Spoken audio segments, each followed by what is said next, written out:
할렐루야, 반갑습니다 여러분. 사순절 제22일차 말씀을 나눠봅니다. 요한복음 3장 31절에서 36절까지 위로부터 오시는 이는 만물 위에 계시고 땅에서 난 이는 땅에 속하여 땅에 속한 것을 말하느니라. 하늘로부터 오시는 이는 만물 위에 계시나니 그가 친히 보고 들은 것을 증언하되 그의 증언을 받은 자가 없도다. 그의 증언을 받는 자는 하나님이 참되시다는 것을 인쳤느니라. 하나님이 보내신 이는 하나님 말씀을 하나니 이는 하나님의 성령을 한량없이 주심이니라. 아버지께서 아들을 사랑하사 만물을 다 그의 손에 주셨으니 아들을 믿는 자에게는 영생이 있고 아들에게 순종하지 아니하는 자는 영생을 보지 못하고 도리어 하나님의 진노가 그 위에 머물러 있느니라. 아멘. 여러분, 땅에 속한 자들은 하나님의 일에 관해 무지합니다. 31절을 보니까 땅에서 난 이들에 관한 세례 요한의 증거가 나옵니다. 이 사람들은 땅에 속하여 땅에 속한 것을 말한다는 게 증거의 요지입니다. 이는 그가 예수를 자신과 차별화시키는 말입니다. 자기는 땅에서 나서 땅에 속하며 땅에 속한 것을 말하지만은 예수님은 하늘에서 오셨으므로 하늘에 속한 것을 말씀하신다는 것입니다. 그의 이 증거를 통해 우리가 한 가지 분명하게 알 수 있는 것은 하나님과 그분의 일에 관한 일체의 것들이 오직 그 예수님을 통해서만 선명하게 그리고 구체적으로 사람들에게 알려졌다는 것입니다. 요한복음 1장 18절에 보면은 본래 하나님을 본 사람이 없으되 아버지 품속에 독생하신 하나님이 나타내셨느니라고 말했는데요. 따라서 하나님과 그분의 뜻이나 계획에 관한 확실한 지식은 예수 그리스도를 통해서만 얻을 수 있다는 것입니다. 그분이 오시기 전에 하나님께서 선지자들을 통해 여러 부분과 여러 모양으로 말씀하신 것은 사실이지만 그 말씀의 요지는 한결같이 이 아들에게 집중되어 있었습니다. 예수님께서 오셔야만 모든 의문이 풀릴 수가 있었던 것입니다. 그분이 자신을 가리켜서 성경의 중심이라고 말씀하신 것도 이와 맥을 같이 합니다. 예수님을 중심에 둘 때에 성경의 바른 해석이 가능하게 되고 예수님을 믿을 때에 하나님과의 사귐이 이루어지기 때문에 예수님을 소외시킨 모든 이들은 하나님의 일에 관해 아는 바가 없습니다. 우리는 요한의 자신에 대한 증거를 어떤 겸양의 표시로만 받아들여서는 안 됩니다. 이것은 그뿐 아니라 모든 사람에게 사실이기 때문입니다. 하나님에 관해서 모든 것을 정확히 알고 있는 분은 예수님 뿐입니다. 그분은 태초부터 하나님과 함께 계셨고 하나님과 하나이심으로 모든 것을 아실 수 있지만 우리는 한낱 지음받은 피조물에 불과하기 때문에 계시된 부분에 대해서만 이해할 수 있을 뿐입니다. 바울이 하나님의 지혜와 지식의 부요함을 노래하면서 외친 말은 땅에 속한 자들의 신지식이 얼마나 초라하고 제한적인지 잘 알게 합니다. 그러므로 우리는 어떤 경우에도 자신이 마치 하나님에 관한 모든 것을 알고 있기라도 한 것처럼 교만하게 행동하지 않아야 합니다. 사람들이 중요시하는 논리적 증거라든지 사변 따위는 모두가 땅에 속한 것들에 불과합니다. 이것들을 가지고서는 아무도 하나님을 아는 데 이를 수가 없습니다. 예수 그리스도만이 하나님을 만나고 알게 하는 유일한 통로가 되십니다. 하나님에 관한 알면 사변적인 지식이 아니라 만남 그리고 사귐을 통해서만 얻어질 수 있다는 것을 기억하시길 바랍니다. 예수님을 믿지 않는 사람, 하나님과의 친밀한 교제가 없는 이들은 그가 누구든 간에 하나님을 알지 못하는 사람입니다. 저명한 성경학자라든지 혹은 신학자라고 하더라도 결과는 똑같습니다. 우리는 이 사실을 겸손히 인정하고 더욱 예수 그리스도를 통한 하나님과의 교제에 힘써야 합니다. 여러분, 인간은 진리보다 거짓에 치우치는 경향이 있는데 32절에 보니까 이 세례 요한이 예수님께서 하나님께 보고 들은 그것들을 증거하심에도 이를 받는 사람들이 없다고 개탄하는 장면이 나옵니다. 그는 유대인들의 내면을 정확하게 꿰뚫어 보고 있었던 것입니다. 세례 요한은 유대인들이 스스로 아브라함의 자손임을 자랑하지만 하나님의 진노를 피하기 어려운 상태임을 보았습니다. 그래서 그들을 향해 독사의 자식들이라 저주하였고 회개에 합당한 열매를 맺도록 촉구하였던 것입니다. 그들은 진리의 증거를 듣고도 거부하며 계속해서 악의 길로 달려가고 있었던 것입니다. 우리는 이러한 유대인들의 모습을 통해서 인간에게는 기본적으로 진리를 거부하고 거짓 것을 쫓으려는 경향이 있음을 확인하게 됩니다. 어떤 이들은 이것을 유대인들의 문제일 뿐이라고 의미를 축소시키려고 할지도 모르겠지만 그렇지가 않습니다. 예나 지금이나 여러 지역에서 많은 사람들이 진리를 배척하고 거짓을 쫓고 있음이 구체적으로 입증되기 때문에 우리는 이것을 어느 특정한 인간 집단의 문제일 뿐으로 국한시켜서는 안 된다는 것입니다. 바울은 갈라디아 교회에 보낸 편지에서 그들이 다른 복음을 쫓는 것에 대해서 경고했습니다. 그들은 진리를 속히 떠나서 거짓 복음을 쫓고 있었던 것입니다. 다른 복음은 없는데 거짓 교사들의 말에 넘어가 진리에서 벗어나게 된 것입니다.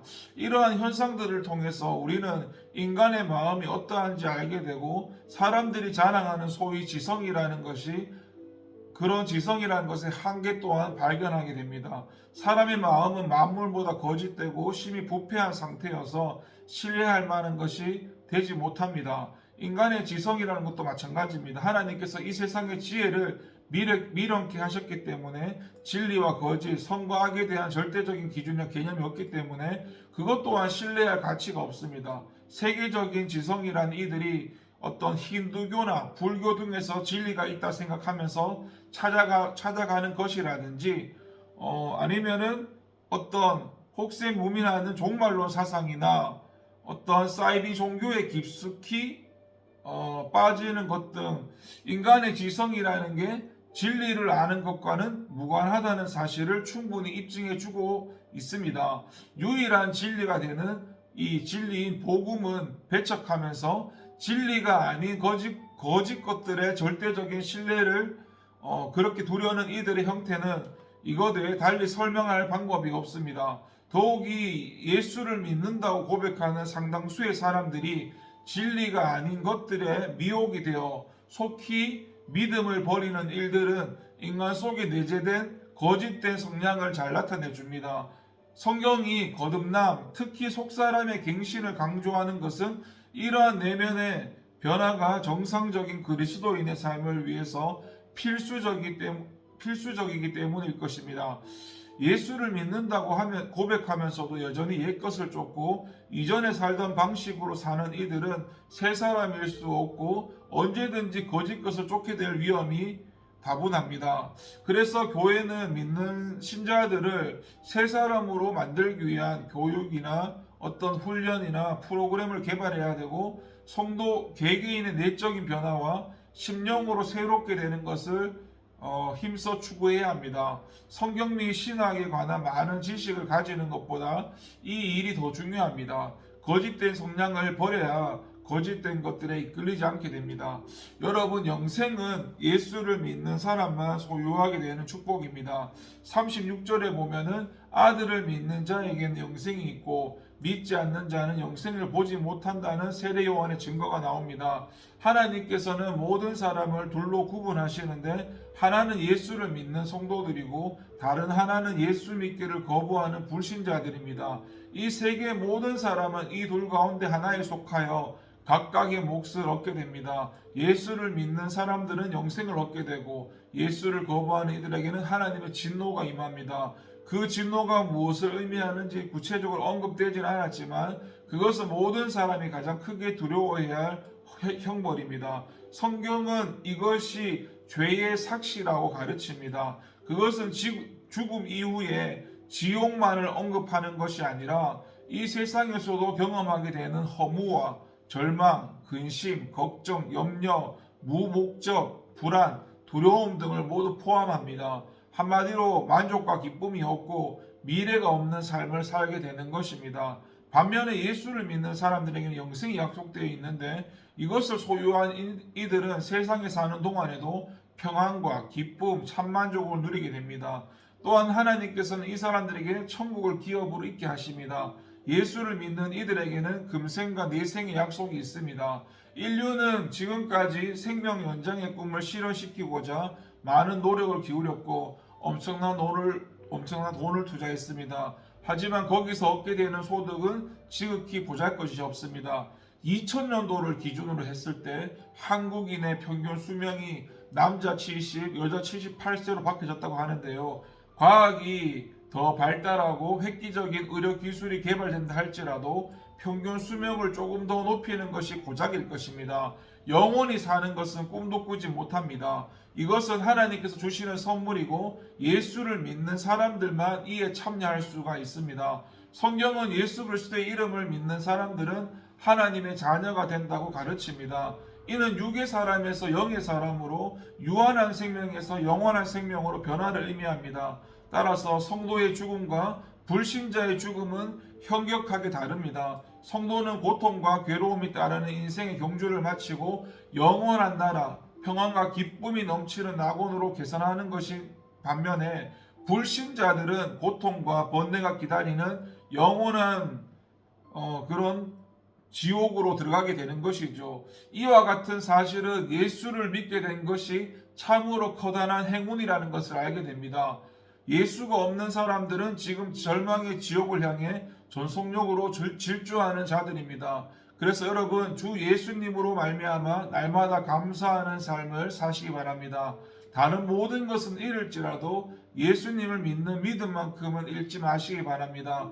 그리고 여러분이 예수님 안에 있는 이상 이 땅에 누구보다도 복된 사람이라는 것을 믿으시기 바랍니다. 여러분, 우리는 지금 비록 이 세상에 살고 육체 가운데 거할지라도 하나님의 자녀이고 영생을 소유한 자들입니다. 우리에게는 영원한 나라를 기업으로 잇게 될 것이 약속되어 있고, 그래서 이 세상에 머무는 동안에 성도답게 살아야 됩니다.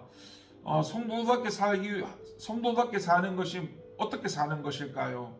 대답은 간단합니다. 예수 그리스도와 그리고 사도 바울을 모델로 삼고 따라가면 됩니다. 우리는 힘써 추구해야 할 것이 무엇인지, 그리고 우리가 쫓아야 할 생활 방식이 어떤 것인지 두 분이 잘 보여주고 있습니다. 물론 그리스도를 본받는다는 게 쉽지는 않을 것이지만 그렇다고 불가능하지도 않습니다. 그분이 우리 각 사람과 함께 하시기 때문에 우리가 그분의 능력을 힘입는다면 능히 그분의 마음을 가질 수 있고 그분처럼 말을 하고 행할 수 있게 되는 것입니다.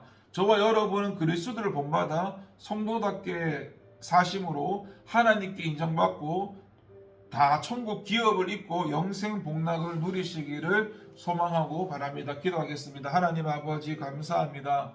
주님이 주신 축복, 주님이 주신 그 구원의 은혜가 얼마나 큰가를 다시 한번 깨닫게 하시며, 하나님 이 땅에서부터 하나님의 나라를 살고 하나님이 주시는 기쁨 가운데 살아갈 수 있도록 도와주시옵소서. 오늘을 주신 하나님께 감사드리고 오늘 하루도 하나님의 지도와 인도를 따라서 하나님의 다스림을 받는 하루가 되게 하여 주시옵소서. 하나님 사순절 기간 내에 주님의 은혜와 주님의 십자가를 다시 한번 깊이 묵상하고 하나님 은혜 위에 은혜가 충만해질 수 있도록 도와주시옵소서. 감사드리고 예수님의 이름으로 기도를 드립니다. 아멘.